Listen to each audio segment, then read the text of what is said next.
이스라엘 사람들은 성경을 읽다가 하나님의 이름이 나오면 절대로 그것을 발음하지 않았습니다. 여러분, 이 이름을 혹시 보신 적이 있습니까? 시브리어로 보신 분들도 계실지 모르겠어요.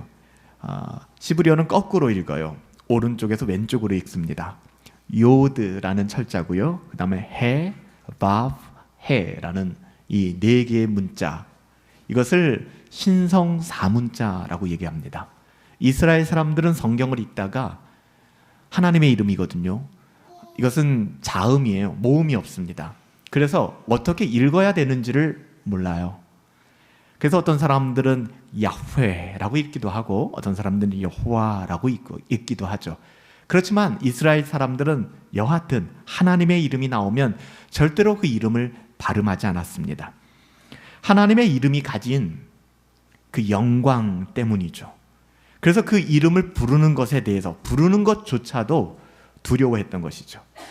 그래서 성경을 필사해야만 했던 서기관들 역시 이 여호와, 야훼라는 이름이 나오면 이 이름을 그대로 쓰지 못하고 주님이다, 헬라어로는 퀴리오스, 로드, 이렇게 하나님의 이름을 에둘러서 표현했습니다. 왜 이런 일이 생겼을까요? 그 이유는 오늘 우리가 상고하려고 하는 십계명의 세 번째 계명을 통해서 우리가 알 수 있습니다. 하나님의 이름을 우리가 어떻게 대해야 하는지, 또 십계명의 하나님의 이름을 망령되이 일컬지 말라는 말의 의미가 도대체 무엇인지를 우리가 정확하게 알고 이해할 필요가 있다는 것이죠. 시브리 사람들에게 있어서는 그 이름은 존재 자체를 의미했어요. 우리들도 그렇죠. 여러분들의 이름을 부르면서 누군가 욕을 한다 그러면, 여러분의 부모님이나 여러분이 사랑하고 존경하는 누군가의 이름을 부르며 욕한다 그러면 우리는 어떻게 보면 그 실체가 아님에도 불구하고 이름임에도 불구하고 굉장히 언짢아하고 마음 상해할 것입니다. 왜냐하면 이름이라는 것 자체는 그 존재를 반영하고 있기 때문이죠. 근데 히브리인들의 사고 속에서는 이름이라는 것 자체는 그 존재 자체와 거의 동격으로 생각을 했습니다. 그래서 하나님의 이름은 그들에게 있어서 하나님이었던 거예요. 하나님. 그래서 그 이름조차도 그들은 하나님이라 여기고 함부로 발음하지 않는, 함부로 쓰지 않는 그런 두려움이 있었던 것이죠. 시브리 사람들의 이런 이름에 대한 생각과 가치를 여러분 생각하신다 그러면, 예수님께서 제자들에게 기도를 가르쳐 주실 때 주기도문을 가르쳐 주셨죠. 그때 이런 대목이 나와요. 이름이 거룩히 여김을 받으시오며. 왜 이렇게 표현하셨을까? 하나님의 이름이 거룩히 여김을, 하나님이 거룩히 여기심을 받으오며, 이렇게 기도하라고 가르치지 않고요. 이름이 거룩히 여김을 받으시오며. 왜 이렇게 말씀하셨는지를 이해할 수 있는 거예요. 이 이름 자체가 가진 의미가 그런 것이죠. 그러니까 우리가 하나님의 이름을 사용할 때 우리는 하나님 자신에 대하여 말하고 있는 겁니다. 그러니까 굉장히 조심해야 되는 것이죠. 그래서 오늘 세 번째 계명은 뭐뭐 하지 말아라, 금지어의 명령 형태로 되어 있습니다. 금지 명령이죠. 하지 말라는 것 하지 마셔야 됩니다. 그러나 하나님의 모든 말씀과 계명이 그렇듯이 이 안에는 긍정적인 의미와 부정적인 의미를 둘 다 내포하고 있어요. 그냥 단어적으로, 1차적으로 하나님의 이름을 망령되이 일컫지 말아라. 에이, 두려워. 하나님의 이름은 말도 하지 말아야겠구나. 하나님의 이름은 쓰지도 말아야겠구나 하신다 그러면 하나님을 크게 오해하신 겁니다. 비록 부정적인 명령어로 되어 있지만 이 안에는 긍정적인 의미가 있고요, 또 부정적인 의미가 있어요. 우리가 무조건 하나님의 이름을 부르고 사용하는 것을 금하라고 말씀한 게 아닙니다. 그렇게 신앙생활을 하시면 안 돼요. 이를 경건하게 사용하는 것이 중요합니다. 하나님의 이름을 경건하게 사용하셔야 한다는 것입니다. 이것이 긍정적인 의미에서 하나님의 이름을 부르는 것이죠. 그래서 웨스트민스터 소요리 문답 54문에는 이 부분을 가르치고 있는데, 하이델베르크 교리 문답도 이 부분을 다 가르치고 있어요. 우리가 살펴볼 거고요. 외신 소요리 문답 54문에는 하나님의 이름을 거룩하고 존경심을 가지고 말하고 사용하라라고 요구합니다. 여러분, 하나님의 이름을 사용할 때, 하나님의 이름을 사용한다고 하는 것은 여호와라는 이름을 액면 그대로 부르는 것뿐만 아니라 신앙을 가지고 여러분들이 살아가는 모든 삶의 태도를 이야기하는 거예요. 사람들은 여러분들을 바라보시며 여러분들이 믿는 하나님을 바라보는 것입니다. 우리의 손과 발이 머물고 행동하는 모든 것, 우리가 하는 모든 말들, 우리의 생각은 하나님의 이름을 부르는 것과 같습니다. 마치 예배가 공적 예배로 제한되어서는 안 되는 것처럼, 공적 예배뿐만 아니라 우리의 예배는 광의적으로 우리의 삶이 되어지는 것처럼 하나님의 이름을 부른다 하는 것은 유치하게 하나님 이렇게 부르는 것만 이야기하는 것이 아니에요. 우리가 주의 이름으로 행하는 모든 것들, 신자로서 살아가는 모든 삶의 방식들과 태도들이 여기에 들어가는 것입니다. 뭐라고 얘기하는 거예요? 그때 우리가 난 죄 짓기 싫으니까 아무것도 하지 않을래, 이거는 제3계명을 크게 오해한 겁니다. 우린 열심히 이 세상을 살아가야 돼요. 하나님의 이름을 불러야 합니다. 그렇지만 어떻게 해요? 거룩하고 존경심을 가지고 경건하게. 말하자면 오늘 3계명은 비록 금지 명령어로 되어 있지만 하나님의 이름을 전혀 사용하지 말아라, 그러니까 무서우니까 두려우니까 아예 이거는 묻어두어라, 이런 게 아니에요. 하나님의 이름을 부르는 것을 터부시해라, 이게 아닙니다.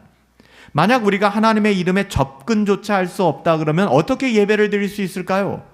어떻게 기도가 가능할까요? 어떻게 찬양이 가능할까요? 찬양이 다 하나님인데. 그리고 어떻게 설교할 수 있을까요? 불가능한 것이죠. 그렇기 때문에 오늘 세 번째 계명, 내 이름을 망령되이 일컫지 말라, 이 계명을 주신 하나님의 의도를 파악하셔야 되는데요, 하나님의 이름을 높이라는 겁니다. 하나님께 영광을 돌려드리는 방식으로 적절하게 하나님을 사용하라는 거예요. 즉 하나님을 누리라는 것입니다. 복음을 전하라는 것입니다. 주님께서 가르쳐 주신 기도와 같이 하나님의 이름이 영광을 받으시도록, 그 이름이 영화롭게 되도록 열심을 내시라는 겁니다. 여러분들을 통하여 하나님의 이름이 드러나라는 것입니다. 욕먹이지 말라는 것입니다. 당신을 보니까는 하나님을 본 것 같아요.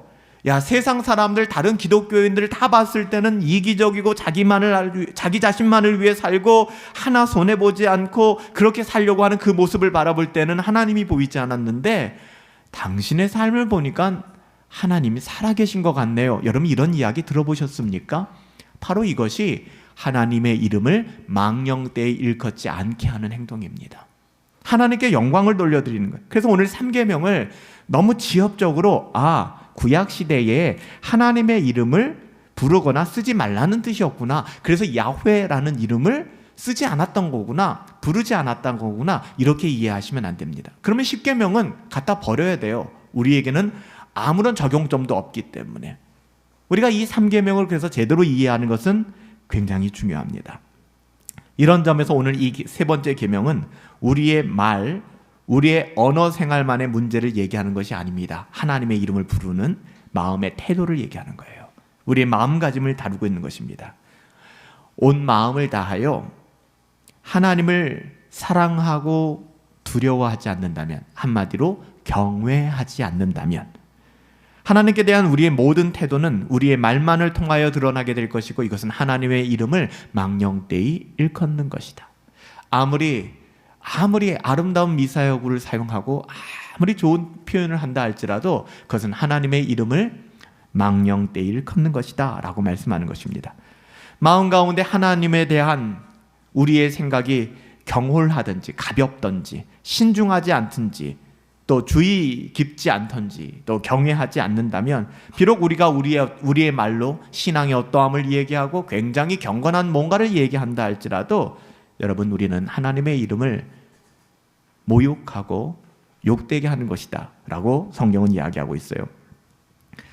하나님께 대한 경외감이 없다면 여러분들은 오늘 이 예배를 나오시면서도 적어도 사람 의식하지 마시고요, 하나님을 향한 두려움이 있으십니까? 정말 그래요. 우리가 이 예배를 대하는 누구도 몰라요. 여러분들, 어느 누구도 어느 누구를 판단할 수 없고 어느 누구를 정죄할 수도 없습니다. 그렇지만 온전한 예배, 우리가 10시 45분에 모여 공동체가 성경을 읽는 시간부터 시작해서 마지막 소그룹에 맞추는 그 순간까지 정말 우리는 어떤 마음으로 예배하고 있습니까? 우리가 다른 누구의 마음을, 삶을 판단할 수 없습니다. 그럼에도 불구하고 자기 자신은 알고 있잖아요. 나는 어떤 마음으로 하나님을 예배하고 있는지. 오늘 우리가 예배자의 찬양을 했던 것처럼 나는 하나님을 예배합니다. 하나님을 경외하는 마음이 없으시다면 오늘 이 시간에 인정하시고, 나의 그 마음을 인정하시고 하나님의 은혜를 구하세요. 흉내내지 마세요. 익숙하게 그런 것처럼 자기 자신을 속이지 마세요. 내 안에 하나님을 향한 경외감이 없는 것 같다, 하나님을 향한 두려움도 없고 하나님을 향한 사랑이 없는 것 같다라고 생각하신다 그러면 여러분, 이것은 쉽게 넘어갈 것이 아니에요. 있는 그대로 하나님 앞에 여러분의 모습을 인정하시고 하나님의 은혜를 구하십시오. 하나님의 도우심을 구하십시오. 하나님에 대한 경외감이 없다면, 그리고 하나님을 향한 사랑함이 없다면, 두려움이 없다면 10계명의 세 번째 계명은 우리의 삶 속에서 지켜질 수가 없는 거예요.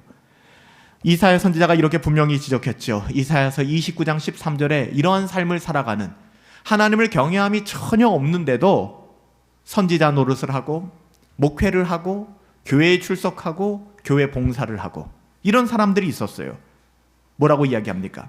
주께서 이르시되 이 백성이 입으로는 나를 가까이 하며 입술로는 나를 공경한다 하지만 그들의 마음은 내게서 멀리 떠났나니 그들이 나를 경외함은 사람의 계명으로 가르침을 받았을 뿐이지 나를 진정 사랑하고 두려워하는 마음이 없구나라고 한탄하는 거예요.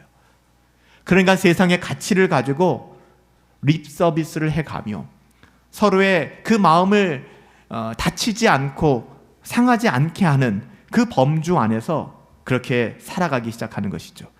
이것은 명명백백한 거짓 복음이고 하나님을 두려워하지 않는 거예요. 요즘엔 조금 시들해졌지만 우리가 시중에 기독교 서점에서 흔하게 접할 수 있었던 수많은 책들 가운데 가장 단연 으뜸이 조엘 오스틴 목사의 책과 글이었잖아요. 긍정의 힘, 잘 되는 나. 이 조엘 오스틴으로부터 시작된 것은 아니죠. 뿐만 아니라 그 전에 로버트 슐러부터 시작해서 적극적 사고방식, 노만 빈센트 필 목사 같은 그런 사람들의, 여러분 나중에 좀 더 깊게 얘기할 수 있겠지만 이런 형통의 복음, 긍정의 힘은 이거는 펠라기우스적인 도덕주의에 기반하는 거예요. 은혜의 복음이 아닙니다. 그래서 저는 이건 바이러스와 같다고 생각해요. 긍정의 바이러스죠. 뭐가 그렇게 긍정적인지. 여러분, 오직 긍정의 힘은 우리 주 예수 그리스도 안에서 나온다는 사실을 여러분 기억하시기 바랍니다. 그래서 마이클 호튼 같은 경우는 이분의 어떤 그 조엘 오스틴의 글과 또 이런 생각들에 대해서 이것은 긍정의 바이러스와 같다. 교회를 죽일 뿐만 아니라, 그래서 그가 이러한 거짓 복음에 대항하여 그리스도가 없는 기독교가 횡행하고 있다라고 얘기하는 거예요. 하나님을 경외함이 없는 기독교, 하나님을 사랑함이 없는 기독교, 그냥 뭔가 결심만 하면 되는 거예요. 뭔가 내 자신이 새로워지면 되는 거예요. 거기 그리스도가 없는 거예요. 여러분 어떻게 생각하십니까? 이사야 선지자가 그 부분을 분명하게 얘기하는 것이죠. 이 백성이 입술로는 나를 가까이 하며 하나님을 믿는다고 하지만 하나님을 공경함도 없고 두려움도 없다면 그의 삶은 하나님의 이름을 망령되이 일컫는 삶이라는 것이죠.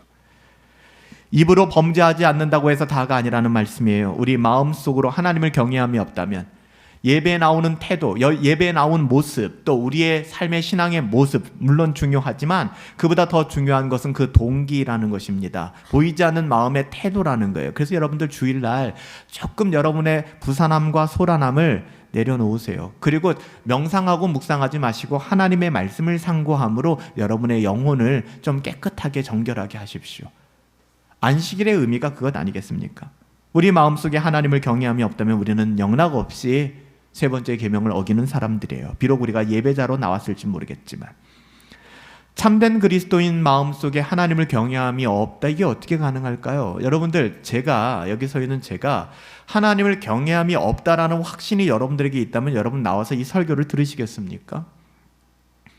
여하튼 여러분들이 목회자나 설교자를 향하여 기본적으로 저 사람은 그래도 어떤지는 모르겠지만 하나님을 경외하는 사람이야 라는 그 마음이 없다면, 동의가 없다면 여러분 설교를 들을 수 없을 것입니다.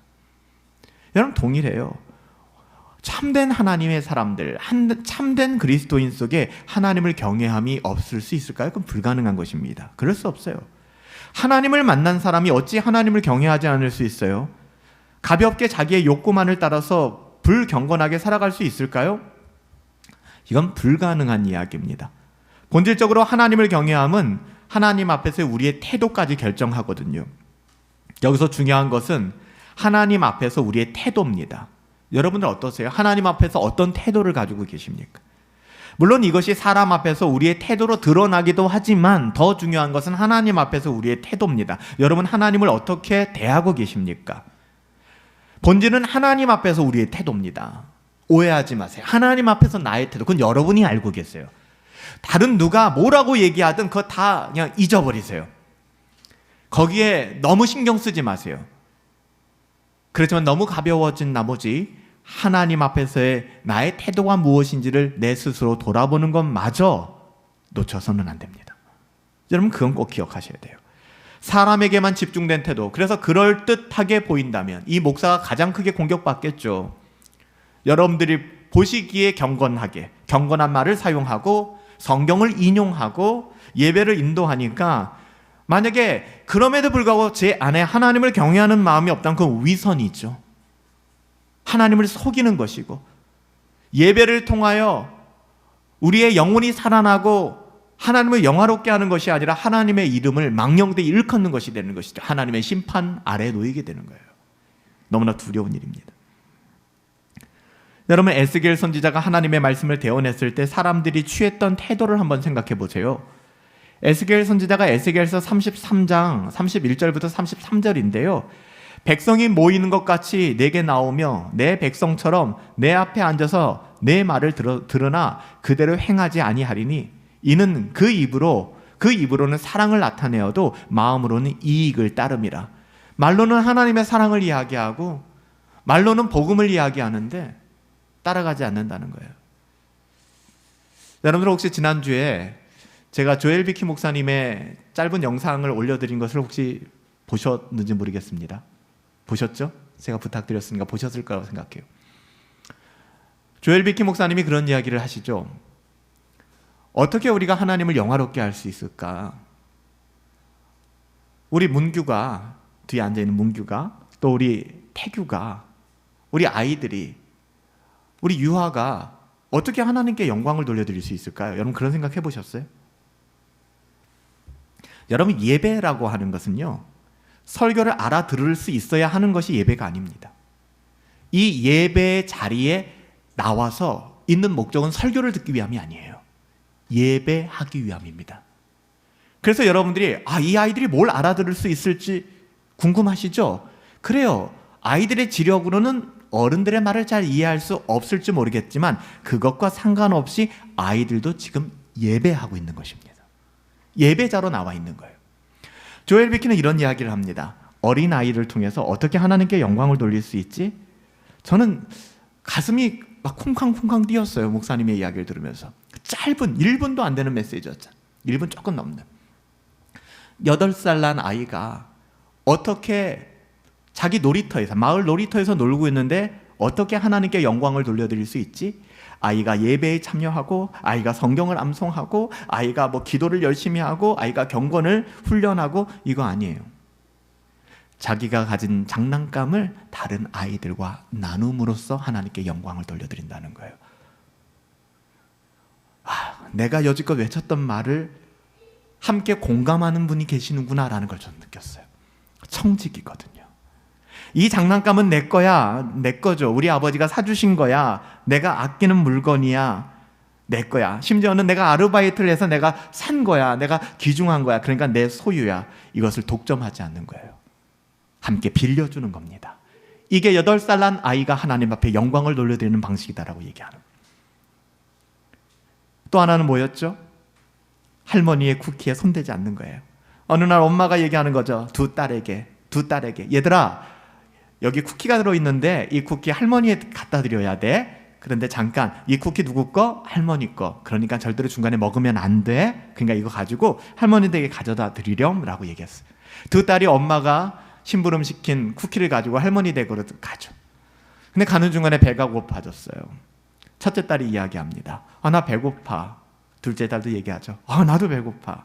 그러고서 서로 이렇게 얘기합니다. 근데 내 생각에는 여기 있는 쿠키 하나 정도 빼먹는다고 해서 엄마가 우리를 혼내지 않으실 것 같아. 우리 엄마는 그런 분이 아니시잖아? 또 다른 딸이 얘기합니다. 맞아. 어차피 우리 할머니는 우리를 너무 사랑하니까 이 쿠키 할머니한테 갖다 드리면 할머니가 이 쿠키 우리에게 주실 거니까 먼저 하나쯤 빼먹어서는 괜찮을 거야. 그리고 아이들이 앉아서 쿠키 상자를 땅에 내려놔요. 그리고 쿠키 상자를 여는데 큰딸이 이야기하는 거죠. 근데 누가 보고 있는 것 같아. 그러니까 둘째 딸이 얘기하죠. 아무도 없는데? 그들이 쿠키에 딱 손을 대는 순간 한 딸이 이렇게 얘기해요. 하나님이 보시는 것 같아. 그 아이들은 쿠키 상자를 닫았어요. 조엘 비키 목사님이 간단한 예화를 통해서 하길 원하는 말은 굉장히 우리가 새겨들어야 될 지점들이 있는 거예요. 어떤 것이 하나님의 이름을 망령되이 일컫는 것이 아닌가. 바로 그런 것이죠. 우리 엄마는 이 쿠키 중에 하나를 빼먹는다고 우리 사랑하니까 우리 혼내지 않으실 거야. 더 그럴듯한 말은 뭐죠? 우리 할머니 우리 너무 사랑하니까 어차피 이 쿠키 가져다 드리면 우리한테 다 나눠주실 거야. 맞아요, 그 말이. 그렇다고 해서 우리가 길거리에서 할머니의 말 없이 동의 없이 쿠키를 빼먹는 것은 별개의 문제입니다. 엄마의 말에 집중해야 돼요. 이 쿠키는 누구 거? 할머니의 거. 여러분, 우리의 삶이 그렇다는 것 아세요? 우리가 잘난 것 같고 이 정도쯤 사용하는 건 우리 하나님 괜찮다고 생각하시겠지. 하나님 우리 사랑하시니까. 맞아요. 하나님 우리 사랑하시지만 거기에 빠져서 그런 삶만을 살아가는 것이 바로 조엘 오스틴이 말하는 삶의 방식이에요. 우리의 삶은 보이는 어떠함에 따라 윤택해질 수 있겠죠. 거기에 그리스도가 빠졌어요. 안 된다는 거예요. 그렇게 하지 말라는 겁니다. 저는 이 시대에 살아가는 많은 목사님들의 글도 보고 강의도 듣고 책도 보면서 때로는 제가 전했던 복음과 동일한 제가 가지고 있는 하나님 나라의 가치와 같은 이야기들을 나이도 다르고 나라도 다른 분들의 메시지를 통해 들을 때마다 가슴이 뛰어요. 복음으로 함께 동행하는 분들이 계시는구나. 저는 우리 분당 허브교회 성도님들이 서로가 그렇게 복음으로 가슴 뛰고 복음의 가치를 누리고 복음의 가치를 전하고 살아갈 수 있었으면 좋겠어요. 하나님의 이름을 망령되이 일컫는 것이 아니라 하나님의 이름을 자랑하고 하나님의 이름을 드러낼 수 있는. 그래서 에스겔 선지자가 계속 이야기하는 것처럼 그들은 내가 고운 음성으로 사랑의 노래를 하며 음악을 잘하는 자같이 여겼으나 내 말을 듣고도 행하지 아니하거니와. 찬양이 그렇죠. 곡조 있는 찬양, 감정에 빠지기도 하고 찬양의 가사에 매료되기도 하고, 하지만 우리의 삶이 전혀 거기에 반응하지 않는 것. 여러분, 찬양의 가사를 노래보다 멜로디보다 훨씬 더 중요하게 여기 우리 PPT를 띄워주는 그 찬양의 가사를 여러분 마음에 담아서 찬양하셔야만 합니다. 그들은 에스겔 선지자가 전하는 하나님의 말씀을 그냥 연예인들이 하는 연기나 대중가수들이 노래하는 것쯤으로 즐기고 있었다는 걸 지적하는 거예요. 오늘날 많은 집회들, 많은 예배들이 여러분 이렇게 흘러가고 있지 않습니까? 어떤 조명을 쓰느냐, 마이크도 그렇잖아요. 우리는 뭐 싱어들이나 뭐 저나 전부 다 이펙트 하나도 들어가지 않은 그냥 설교용 마이크로 어떻게 보면 찬양을 하고 있는데, 뭐 교회 사이즈만 조금만 더 되면 다 에코도 넣고 리버브도 넣고 좀 더 듣기 좋게 풍성하게 악기도 그렇고, 그게 나쁘다는 건 아니에요. 그런데 거기에만 우리가 매몰되어 살아간다 그러면 여러분 그것은 아니라는 것이죠. 여러분, 이 이야기는 하나님을 경외하는 태도가 중요하다는 것입니다. 여러분 이 얘기가 옛날 이야기가 아니에요. 에스겔 시대 때 이야기가 아니라 우리 교회의 이야기고 오늘날을 살아가는 우리들의 삶의 이야기라는 것이죠. 여러분들도 혹시 그러진 않습니까? 때로는 말씀 좋다. 이게 옳지. 오늘 찬양 참 좋았어. 라고 하면서도 그냥 그 말씀과 찬양을 귀로 즐기는 수준으로 돌아간다 그러면 여러분 그것은 하나님의 이름을 망령되이 일컫는 행동들이에요. 그러고 나서도 우리는 예배가 좋았어. 좋았는데 그리스도가 빠진 것이죠. 그리스도가 빠진 기독교. 우리는 적극적으로 하나님의 이름을 영화롭게 하셔야만 됩니다. 놀이터의 그 아이처럼 내가 아끼는 그 장난감을 쉐어할 수 있어야 합니다. 여러분, 용기를 내시고 이건 내 것 아니에요. 내가 끝까지 가져갈 거 아닙니다. 우리가 이 땅을 살아가는 동안에 하나님께서 우리에게 주신 거예요. 여러분, 나누고 함께 더불어 살아가십시오. 여러분, 세 번째 계명의 부정적인 의미를 언어 그대로 우리가 한번 받아들여서 해석해 볼까요? 십계명의 세 번째 계명이 가르치는 부정적 의미의 명령이죠. 우리가 긍정적 의미에서는 하나님의 이름을 경건하게 불러야 하지만 부정적 의미에서는 하나님의 이름을 오용하지 말라는 것입니다.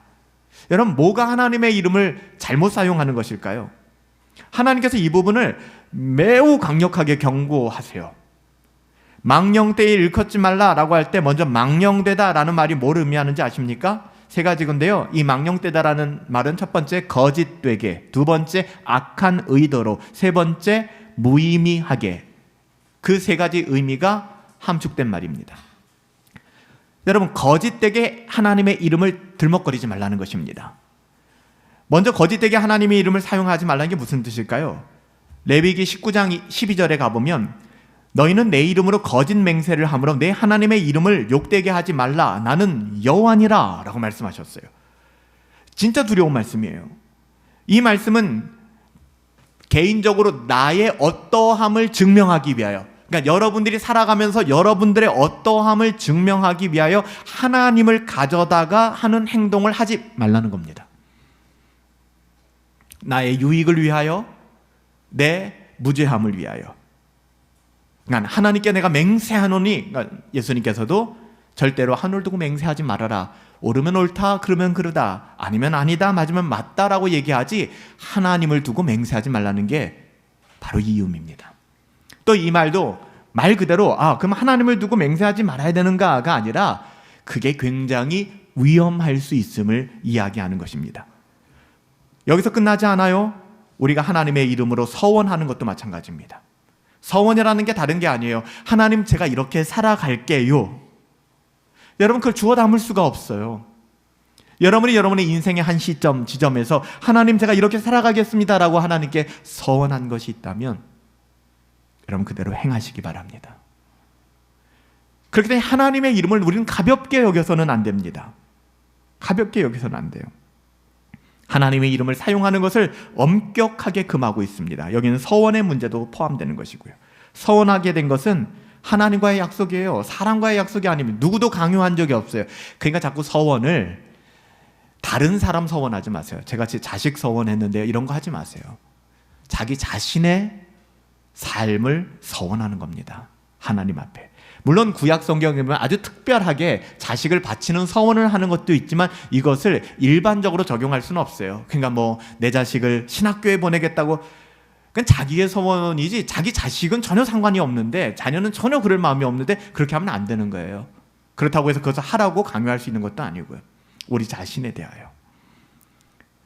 여러분, 하나님과의 약속이 있으셨나요? 여러분들은 잊어버리셨죠? 하나님 기억하고 계세요. 여러분, 기억하시고 돌아오시기 바랍니다. 하나님의 이름을 걸고 뭔가를 말할 때에는 자신의 불확실한 신실함을 증명하려고 하나님의 이름을 내세우지 말라는 것입니다. 동일하게 그렇기 때문에 서원하는 것 자체도 신중해야 한다는 것이죠. 주님께서 이 세상에 계실 때 아까도 말씀하신 것처럼 성전이나 금이나 제단을 두고 맹세한다는 식의 말들이 굉장히 많았거든요. 내가 성전을 두고 맹세하노니, 이런 말들. 내가 금을 두고 맹세하노니. 그 당시에 사람들이 그런 문화가 있었어요. 그때 예수님께서 마태복음 5장 37절에 그런 관행에 대해서 일침을 가하시면서 맹세하는 것을 피하라. 그냥 옳으면 옳다, 그르면 그르다, 하늘을 향하여 맹세하는 것 더더욱 하지 말아라. 교회 안에서도 다툼이 일어날 때, 오늘날 교회 안에 분쟁이 일어나고 할 때 목사님들이나 성도님들이나 이런 지경에 빠지는 경우들도 많아요. 교회 안에서도 다툼이 일어날 때 이러한 방식으로 우리 자신을 증명하고 싶은 유혹에 빠지거든요. 그러나 자제하라는 거예요. 그렇게 사용하지 말라는 거예요. 그런 방식으로 나의 정당함을 증명하라는 방식으로 하나님을 끌어들이지 말라는 것입니다. 자기를 증명하기 위하여 하나님을 수단으로 사용하는 것은 굉장히 위험한 것입니다. 물론 억울할 수 있겠죠. 하지만 이것이 습관이 되어지면 우리는 계속 그런 방식으로 우리 자신을 변호하려 들 것입니다. 그러다 보면은 실수하게 되는 거예요. 우린 또한 거짓뿐만 아니라 악하게 하나님의 이름을 들먹여서는 안 됩니다. 악하게 하나님의 이름을 사용한 예는 레위기에 나오는데요. 십계명이 주어지던 때 광야에서 그러니까 십계명이 주어지던 그때 광야에서 있었던 일인데요. 애굽인 아버지와, 그러니까 아버지가 애굽 사람이에요. 이집트 사람이에요. 그리고 이스라엘의 단지파의 어머니, 그러니까 이스라엘 사람의 엄마와 이집트 사람의 아빠 사이에서 태어난 한 남자가 싸움 중에 하나님의 이름을 모독하는 장면이 나옵니다. 레위기 24장에 나오는 사건인데요. 이 경우에 어떻게 해야 될지 백성들은 하나님을 모욕하니까 모세에게 물어봅니다. 모세는 율법의 상징이잖아요. 모세가 그 부분에 대해서 분명히 하나님의 뜻을 이야기하는데요. 하나님께서는 그를 돌로 반드시 쳐서 죽일 것이다 라고 명령하십니다. 여러분, 이런 일은 이스라엘에서 용납될 수 없는 중대한 죄였어요. 그러니까 단순히 이름만의 문제라면 뭐 그리 큰 사건입니까마는 이것은 이름에 대한 문제가 아니라 뭐요? 하나님을 모욕했기 때문에. 여러분, 하나님을 모욕하는 행위는 여러분 정말 이건 돌이킬 수 없는 죄악들이에요. 그래서 제가 여러분들에게 하나님을 모욕하지 마세요. 하나님을 희롱하지 마세요. 하나님의 자녀답게. 여러분, 모욕하고 희롱하는 게 뭡니까? 대놓고 욕하는 겁니까? 그것뿐만 아니라 하나님 저 할게요 해놓고 하지 않고 충분히 할 수 있는 능력이 되고 갚을 능력이 됨에도 불구하고 나 돈이 없어 라고 말하는 채무자처럼 분명히 집에 싸놨어요, 돈이. 그럼에도 불구하고 나는 내일 세금이 없어. 괘씸한 거죠. 그런 겁니다. 우리가 이런 부분들을 우리의 삶에 적용할 수 있어야 돼요. 여러분, 하나님께서 이스라엘 안에서 금하신 온갖 마술 같은 경우도 여기에 해당됩니다. 우리는 오히려 신약 성경을 통해서 한 예를 보게 되는데, 사도 바울은 에베소 지역에서 전도할 때 능력이 많은 사도 바울을 통하여 능력이 많이 나타나는 걸 보고 마술하는 유대인들이 사도 바울이 말하는 예수의 이름으로 능력을 따라하는 일들이 발생했습니다. 그때 제사장 스게아와 7 아들도 자꾸 그러니까 신앙을 카피하는 거예요. 그 멋있어 보이니까 뭔가 될 것 같아요. 진짜 신앙이 아니거든요. 그때 마귀가 뭐라고 얘기합니까? 진짜 위급한 상황에 내가 예수도 알고 바울도 아는데 너는 누구냐라고 할 때 여러분, 그리스도 예수의 능력이 하나님을 경외함으로 여러분 안에 있냐를 여쭤보는 겁니다. 정말 여러분의 하나님을 경외함으로 우리 주 예수 그리스도의 보혈을 진짜 의지하고 살아가느냐를 여쭤보는 거예요. 그렇지 않다면 우리가 행하는 모든 일들은 그냥 다 흉내내는 것뿐이죠. 마치 제사장 스게아와 7 아들과 똑같아요. 그때 어떻게 됩니까? 진짜 중요한 순간에 위기를 만나고 어려움을 만날 때 예배를 포기하게 되는 거예요.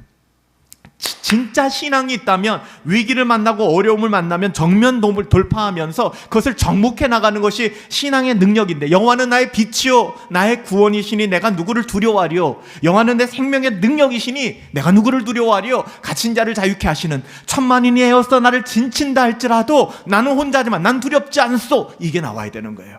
근데 뭐라고 얘기해요? 천만인이 나를 둘러쌌는데 내가 지금 나가면 개죽음이야. 도망가야지. 예배를 포기하고 경건을 포기하고. 여러분, 똑같아요. 스게아 7 아들도 신앙이라는 것이 좋아 보이니까 막 그렇게 하다가 마귀가 정면 승부하고 마귀가 역사하니까 결국에는 그들의 옷을 다 벗어버리고 나체로 완전히 쪽팔리게 도망가 버렸어요. 여러분, 우리는 여호와의 이름을 어떻게 여기고 있는가? 우리가 어떻게 여호와의 이름으로 살아가고 있는가? 우리의 삶의 일상을, 예배 말고요. 예배는 당연히 경건하게 드리시잖아요. 돌아가서 여러분의 삶을 혹시 스게아와 그 7 아들처럼 털리고 탈탈 털려서 하나님의 자녀다운 그 어떠함도 없이 그냥 그렇게 살아가고 있지는 않습니까? 우리로 말미암아 하나님의 이름이 거룩히 여김을 받으셔야 하는데 우리로 말미암아 하나님의 이름이 망령되이 여김을 받는다, 불림을 받게 된다는 거예요. 여러분, 우리는 그렇게 살아가서는 안 돼요. 또한 마지막 3번째는 무의미하게, 헛되게, 아무 생각 없이 모여서 그냥 신앙의 잡담을 나누는 것이죠.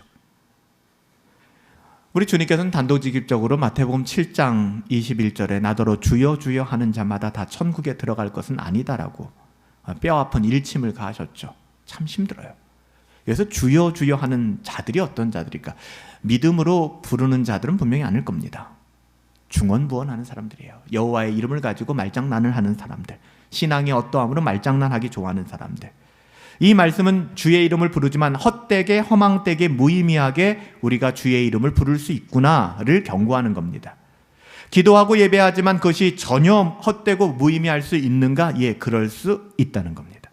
기도하며 하나님의 이름을 부르고 있지만 그것이 전혀 기도가 아닐 수 있는가? 그럴 수 있다는 겁니다. 주님께서도 지적하셨던 것 그거 아닙니까? 처음에 언급했듯이 하나님을 만난 적이 없고 하나님의 존재에 대한 인식이 없으며 하나님을 경외함이 없이 하나님의 이름을 열심히 부르고 기도한다고 해서 여러분 하나님의 이름을 온전히 드러낸다고 할 수 있을까요? 그게 오히려 하나님의 이름을 망령되이 일컫는 것이라고 말씀하는 거예요. 여러분 이것은 굉장히 중요한 문제입니다. 구약시대 때 거짓 선지자들이 진짜 많았잖아요. 지금도 많고요. 그들이 한결같이 반복했던 게 뭔지 아세요? 조엘 오스틴 같은 오늘날 거짓 복음주의가 판치는 긍정 바이러스적인 메시지들이었습니다. 듣기 좋은 얘기만 하는 것이죠. 그래서 얼마 전에 어떤 책을 보니까 커피 브레이커인가? 그런 책에 보니까 어떻게 하면 사람 관계를 잘 세워나갈 수 있는가라는 이야기를 그런 화법을 다룬 책인데 베스트셀러는 아니라 좀 굉장히 많이 팔렸고요. 통탄할 것은 그런 책을 교회 리더들에게 교회가 읽힌다는 겁니다. 그러니까 소그룹을 어떻게 인도할 것인가? 가장 핵심적인 건 뭔지 아세요? 절대 그 사람을 지적하지 말라는 것이죠. 아무리 잘못했어도 그렇군요. 그렇게 생각하실 수 있겠네요. 참 신박한 생각이시네요. 또 생각하니까 그런 것도 가능하네요.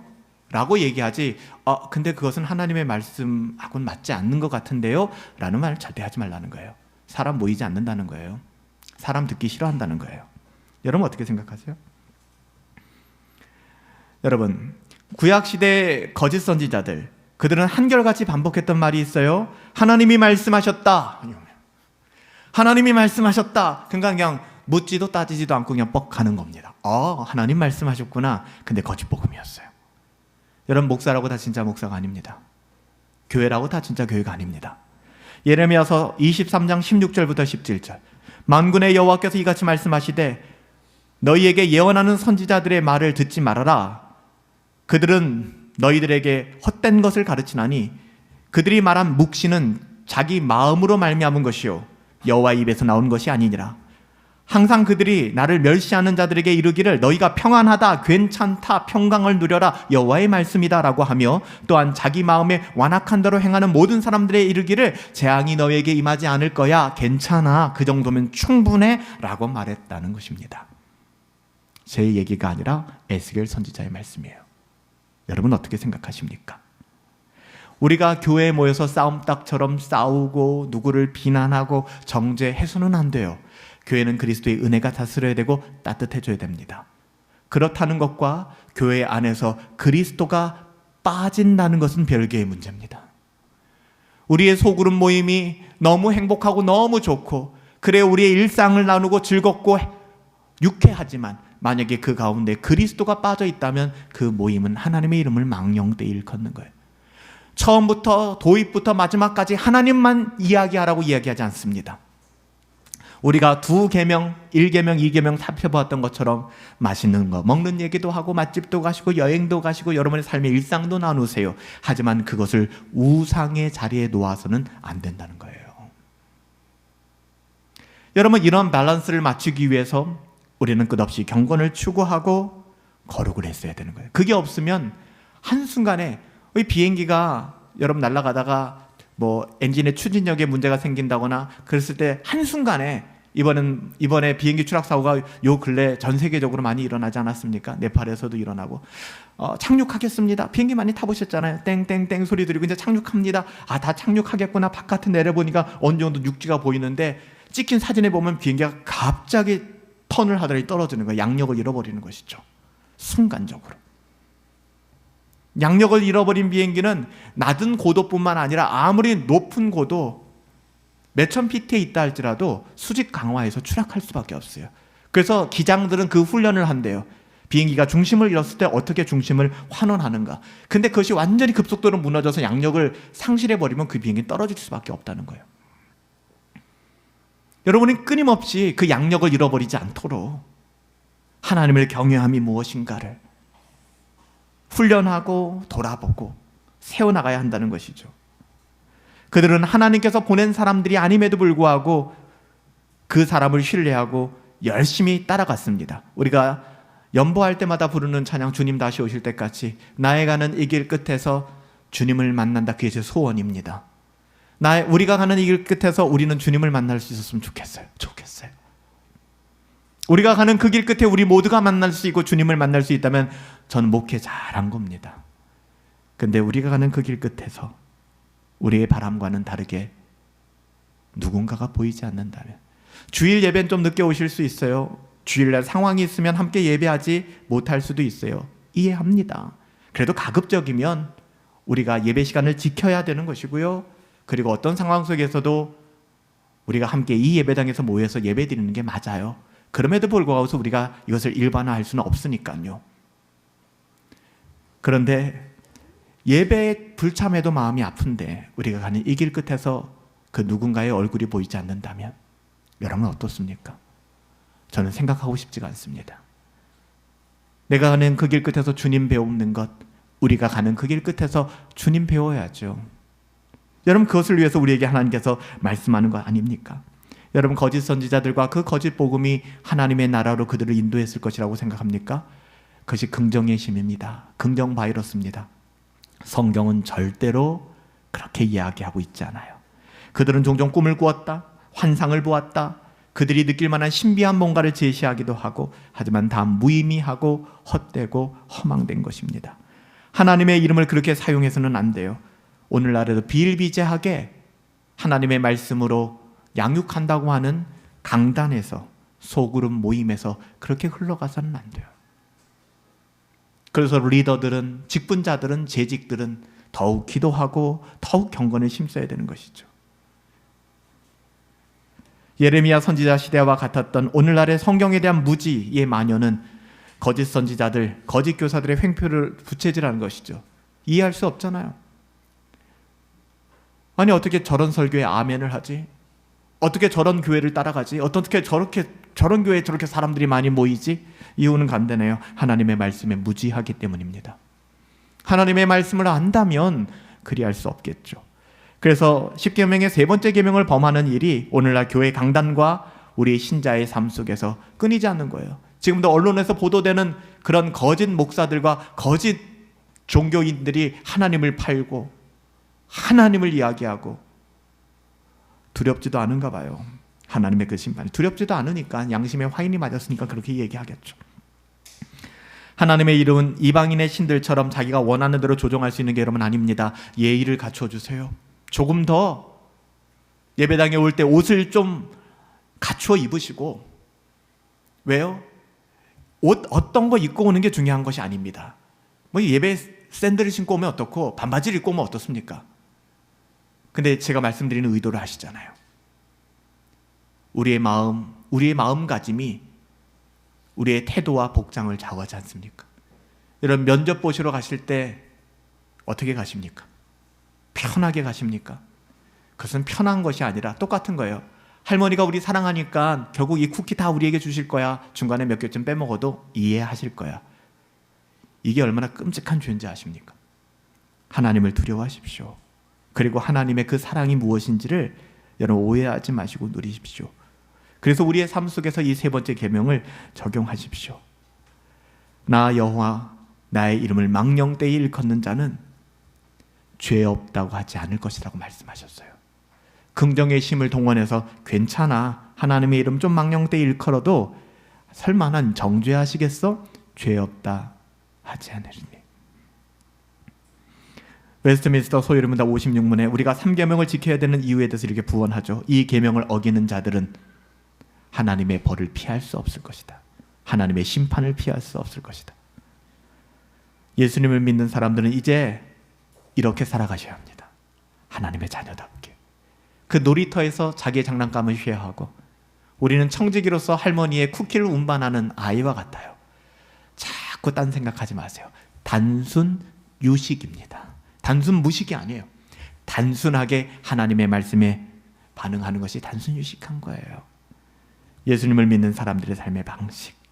그전에는 아무 두려움 없이 하나님의 이름 들먹이며 죄책감도 없이 살아왔지만 이제는 그러지 마세요.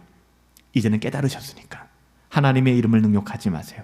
이 계명의 의미를 깊이 이해하시고 순종을 통하여 귀한 은혜를 누려갈 수 있게 되기를, 하나님의 자녀다움을 누리며 또 하나님의 자녀로서의 명예를 지키며 살아가실 수 있게 되기를 예수님의 이름으로 축복합니다.